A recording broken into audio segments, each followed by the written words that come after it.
آپ سن رہے ہیں جستجو کا سفر۔ کچھ دنوں بعد آج عبداللہ اپنی فیملی کے ساتھ ملک کی مایہ ناز یونیورسٹی میں اسسٹنٹ پروفیسر کی جاب جوائن کرنے کے لیے جا رہا تھا۔ یونیورسٹی میں دیکھتے ہی دیکھتے عبداللہ کے نام کا ڈنکا بجنے لگا۔ ساتھ ہی عبداللہ نے اپنی بیوی بچوں پر خصوصی توجہ دینا شروع کی۔ وہ بچوں کی تعلیم و تربیت کا بہت خیال رکھتا۔ زندگی میں کچھ ٹھہراؤ سا آ گیا تھا۔ عبداللہ آج بھی نماز پڑھتا تو اللہ سے گھنٹوں دعائیں مانگتا۔ عبداللہ آج بھی اپنے اللہ کو خط لکھا کرتا۔ عبداللہ کی زندگی میں آج بھی بہت سے سوال آتے ہیں، کچھ کا جواب مل جاتا ہے، کچھ کا نہیں، مگر اسے اس بات کا احساس ہے کہ جس راہ پر وہ چل رہا ہے وہ اسے بھٹکنے نہیں دے گی۔ آج یونیورسٹی میں کوئی اضافی سیمینار ہو رہا تھا گولز سیٹنگز پر کہ زندگی میں گولز کیسے بنائے جائیں اور پھر ان پہ محنت کیسے کی جائے۔ تو عبداللہ جلدی گھر واپس آ گیا۔ گھر آتے ہی عبداللہ کو خبر ملی کہ اس کا بچہ انگلش کے امتحان میں فیل ہو گیا ہے۔ اس نے اپنے بیٹے کو بلا کے پوچھا کہ تمہاری انگلش تو بہت بہتر ہے، تو کیا معاملہ ہوا؟ بیٹے نے کہا، پاپا سراسر زیادتی ہوئی ہے، انگلش کا پیپر تھا، اس میں سوال آیا when was Quaid Azam born? میں نے جواب میں لکھا he was born on 14 August 1947۔ Teacher نے نہ صرف میرے مارکس کاٹ دیے بلکہ کلاس کے سامنے میرا مذاق بھی اڑایا۔ پاپا مجھے پتہ ہے کہ ان کی تاریخ پیدائش 25 دسمبر 1876 ہے، مگر یہ انگلش کا پیپر تھا نہ کہ مطالعہ پاکستان کا۔ آپ مجھے بتائیے how was my sentence grammatically wrong? Abdullah نے ہنستے ہوئے اپنی بیوی کی طرف دیکھا اور بیٹے سے پوچھا، تو پھر آپ نے ٹیچر کو کیا کہا؟ بیٹے نے مسکراتے ہوئے جواب دیا، اللہ پوچھے گا۔ عبداللہ اپنی بلوں اور بچوں کے ساتھ بیٹھا ہوا کوئی گیم کھیل رہا تھا۔ موبائل کی گھنٹی بجی۔ ہیلو، میں ڈاکٹر حیدر بول رہا ہوں، کیا عبداللہ سے بات ہو سکتی ہے؟ جی سر، میں عبداللہ بول رہا ہوں، کیسے ہیں آپ؟ عبداللہ واپسی مبارک ہو، کسی روز ملنے آ جاؤ۔ جی کچھ ہی روز میں حاضر ہوتا ہوں۔ کچھ دنوں بعد عبداللہ ڈاکٹر حیدر کے سامنے بیٹھا ہوا تھا۔ اور سر سنائیں، پچھلے 6 سال کیا ہوئے؟ کوئی نئی تازی، کوئی یا زندگی ابھی تک اسی ڈگر پر مصروف ہے؟ ویسے تو سب ٹھیک ہے عبداللہ، بس راستے اور منزل بدل گئے ہیں۔ اندر کا موسم باہر کے موسم سے جدا ہو گیا ہے۔ ڈاکٹر حیدر کے منہ سے نکلنے والے یہ گہرے الفاظ عبداللہ کے ذہن میں بونچال پیدا کر رہے تھے۔ وہ کہنے لگا، سر ایک خالی پن کا احساس مجھے بھی ہے، مگر کوئی سرا ملتا نہیں ہے۔ کمپیوٹر سائنس کا کوئی پرابلم ہوتا تو کب کا حل نکال چکا ہوتا، عبداللہ نے ہنستے ہوئے کہا۔ ڈاکٹر حیدر عبداللہ کے مزاج شناس تھے، کہنے لگے، کام کرو، یہاں سے قریب ہی ایک صاحب کا آفس ہے، میں فون کر دیتا ہوں، تم ان سے جا کر میرے حوالے سے مل لو۔ مجھے امید ہے کوئی سبیل نکل آئے گی، احمد نام ہے ان کا۔ عبداللہ اگلے ہی روز احمد صاحب کے چھوٹے سے آفس میں بیٹھا تھا۔ آفس میں داخل ہوتے ہی اس کی نظر مشہور زمانہ ٹی وی پروگرام کی سی ڈیز پر پڑی، جس میں ایک شعلہ بیان مقرر ملک عزیز کے ہر مسئلے کا تعلق امریکہ اور اسرائیل کی خفیہ سازشوں سے جوڑ دیتے ہیں، مگر حل کچھ نہیں بتاتے۔ عبداللہ کو ایسے لوگوں سے شدید چڑ تھی۔ اس کے اپنے مسائل ہی اتنے زیادہ تھے کہ وہ مزید مسائل سننے کے موڈ میں بالکل نہ تھا۔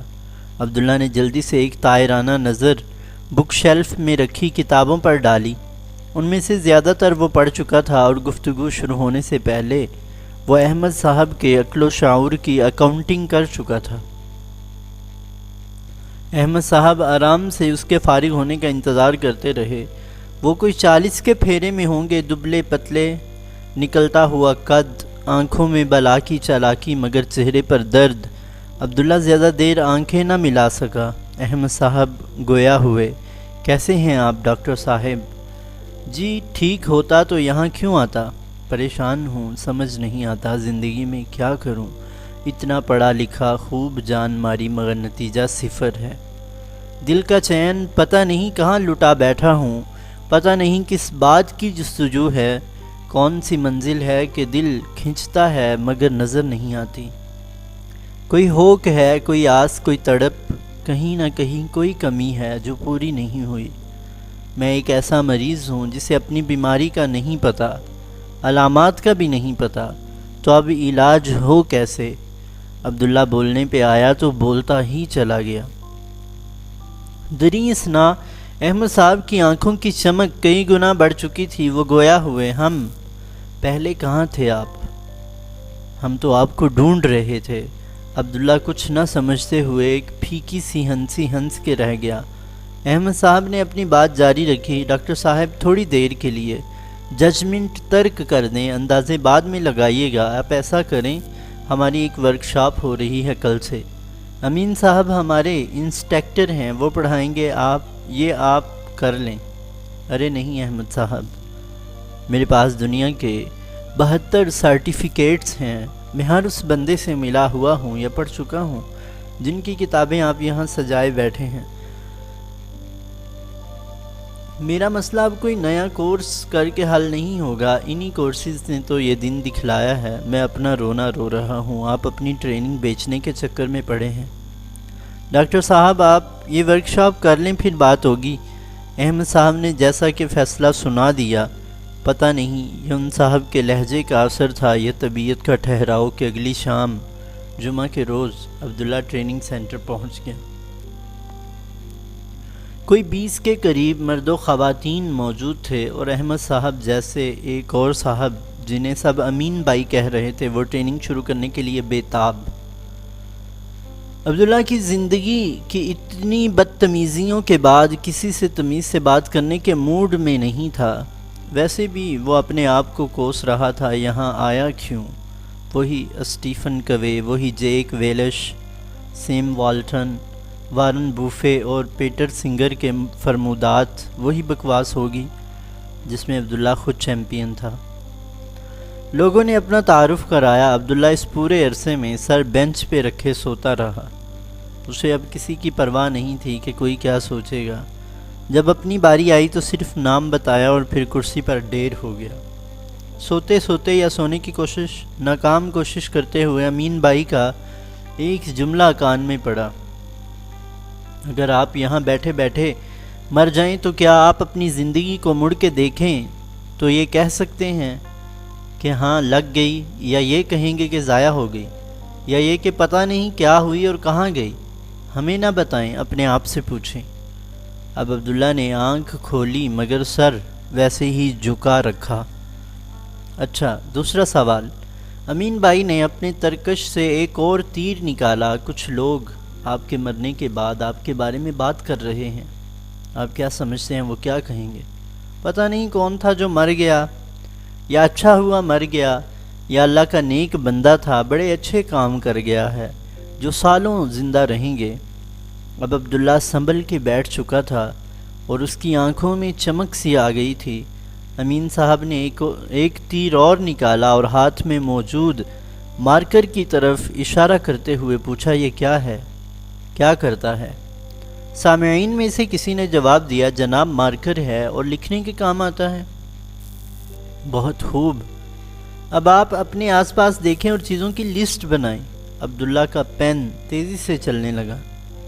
پنکھا، کرسی، میز، چپل، جوتا، درخت، کھڑکی، ملٹی میڈیا پروجیکٹ، لیپ ٹاپ، اسپیکرز، ٹیوب لائٹ، جگ، گلاس، مارکر، گھڑی، صوفہ، واٹر کولر۔ چلیں اب ان تمام چیزوں کے سامنے ان کا پرپس، مقصد لکھیں۔ پنکھا ہوا دیتا ہے، مارکر لکھتا ہے، گھڑی وقت بتاتی ہے، وغیرہ وغیرہ۔ اوہو، ہم لسٹ میں ایک نام تو بھول ہی گئے۔ جی ہاں، آپ کا اپنا نام، وہ بھی تو لکھیں۔ عبداللہ، لسٹ میں ایک نئے آئٹم کا اضافہ ہو گیا ہے۔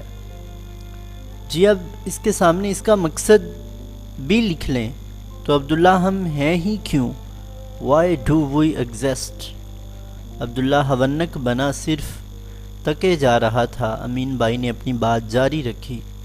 ایک سیدھا سا ذریعہ ہے معلوم کرنے کا، جس نے بنایا ہے اس سے پوچھ لو۔ اب مارکر بنانے والی کمپنی نے مارکر کی تمام اسپیسیفیکیشنز بتا دی ہیں، اور ایچ پی والوں نے اس میز پر رکھے لیپ ٹاپ کی آپ کی سمجھ کے حساب سے جو بھی آپ کا خالق ہے آپ اس سے پوچھ لیں۔ بحیثیت مسلمان ہمارا ماننا ہے کہ اللہ سبحانہ و تعالی ہمارے رب ہیں۔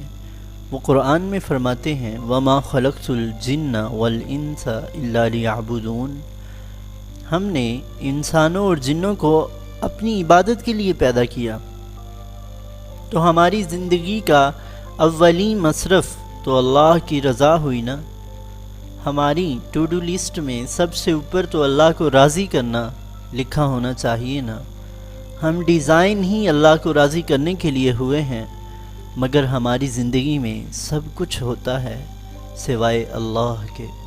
عبداللہ کے دل پر یہ الفاظ بجلی کی طرح گر رہے تھے، مگر امین بھائی نے تو جیسے چپ نہ ہونے کی قسم کھا رکھی تھی۔ انہوں نے اپنی بات جاری رکھی۔ کیا خیال ہے آپ کا اس مارکر کے بارے میں جو لکھتا نہ ہو، اس گلاس کے بارے میں جس میں پانی نہ ڈالا جا سکے، یا اس اے سی کے بارے میں جو ہوا ٹھنڈی نہ کر سکے؟ ان تمام چیزوں نے اپنے ہونے کا حق ادا نہیں کیا نا؟ کیا خیال ہے آپ کا؟ اب اپنے بارے میں ہم ذرا سوچئے، اللہ تو ہماری ٹی ڈی ایل میں ہوتا ہی نہیں ہے۔ ہر وہ عمل جو اللہ تعالیٰ سے قریب نہ کرے یا دور لے جائے، ان کی ناراضگی کا سبب بنے، وہ کبھی نہیں کرنا چاہیے۔ عبداللہ کے صبر کا پیمانہ اب لبریز ہو چکا تھا۔ وہ لرزتے ہاتھوں کے ساتھ اٹھا اور کانپتی ہوئی آواز میں انسٹرکٹر سے مخاطب ہوا۔ اس کی آواز سن کر سبھی پریشان ہو گئے، خود انسٹرکٹر بیچارہ سوچ میں پڑ گیا، آخر میں نے ایسا کہا ہی کیا ہے؟ عبداللہ گرجا، امین صاحب خدارا خاموش ہو جائیں اور بند کریں یہ ڈرامہ۔ کہاں مر گئے تھے آپ آج سے 10 سال پہلے کیوں نہ بتایا کسی نے یہ مجھ کو؟ نہیں ہے جواب آپ کے سوالوں کا میرے پاس، ہوتا تو یہاں آتا ہی کیوں؟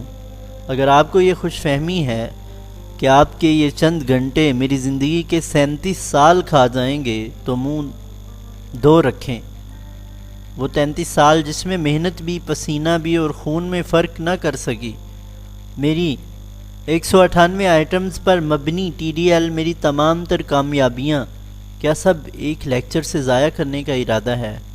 ایک لفظ امین صاحب، ایک لفظ منہ سے اور نکالا تو یہ گلدان مار کے آپ کا سر پھوڑ دوں گا۔ باڑ میں گئے آپ، باڑ میں گئی آپ کی ٹریننگ، اور باڑ میں گئے شوخ آنکھوں والے آپ کے احمد صاحب۔ میں جا رہا ہوں، اور یہ کہہ کر عبداللہ ٹریننگ روم سے نکل کے چلا جاتا ہے۔ حاضرین میں سے کسی کی ہمت نہ ہوئی کہ وہ کچھ بول سکے، مگر امین صاحب پیچھے بھاگے اور سیڑھیوں کے پاس عبداللہ کو جا لیا۔ ڈاکٹر صاحب آپ سنیں تو صحیح۔ عبداللہ نے پیچھے مڑ کر دیکھا تو امین بھائی بھاگتے ہوئے آ رہے تھے۔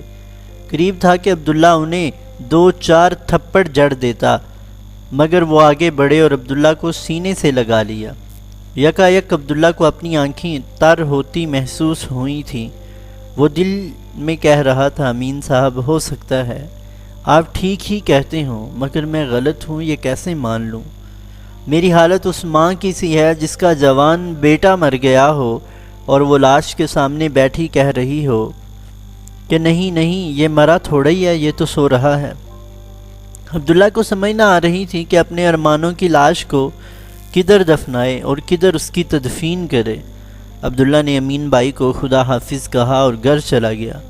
ابھی وہ بلو کو آج کی روداد سنا ہی رہا تھا کہ اس کا بیٹا عبد الرحمن آ گیا اور کہنے لگا پاپا ہمیں آج گرین انوائرمنٹ پر اسائنمنٹ ملی ہے، ری سائیکلنگ پر پوسٹر بنانا ہے۔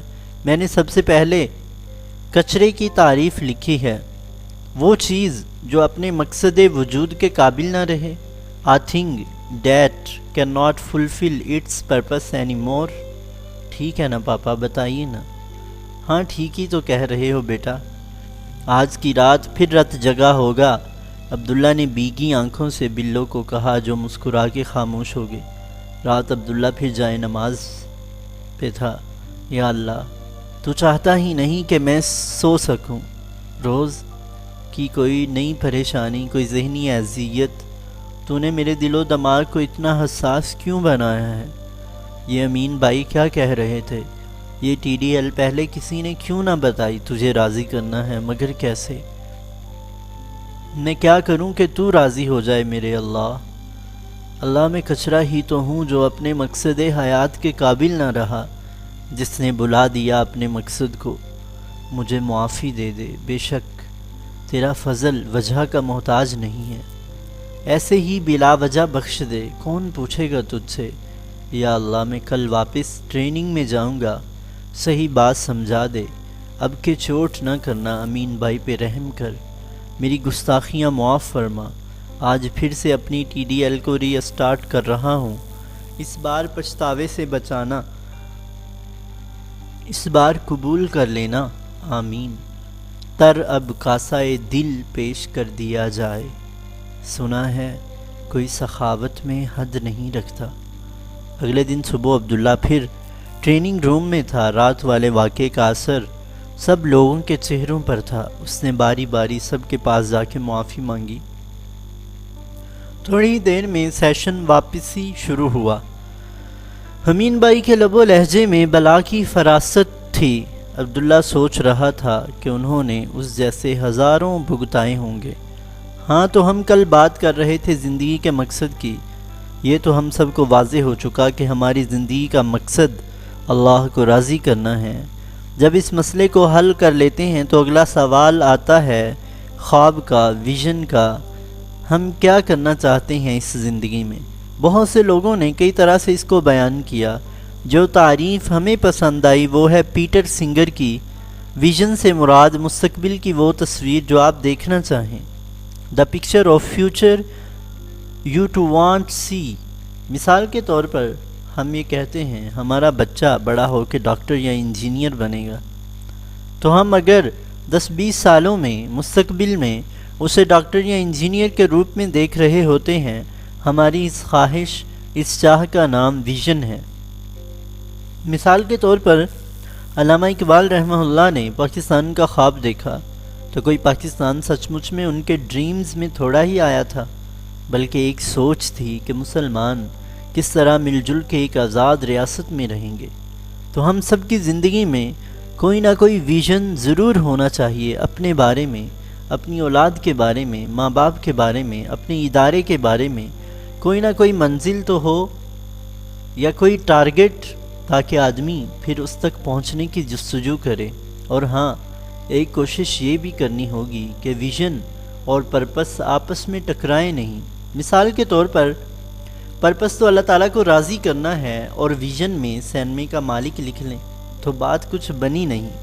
پرپس اللہ تعالیٰ کو راضی کرنا ہے اور ویژن میں حلال و حرام کی تمیز کے بغیر ہی پیسہ کمانا ہو تو بھی کوئی اچھی بات نہ ہوئی۔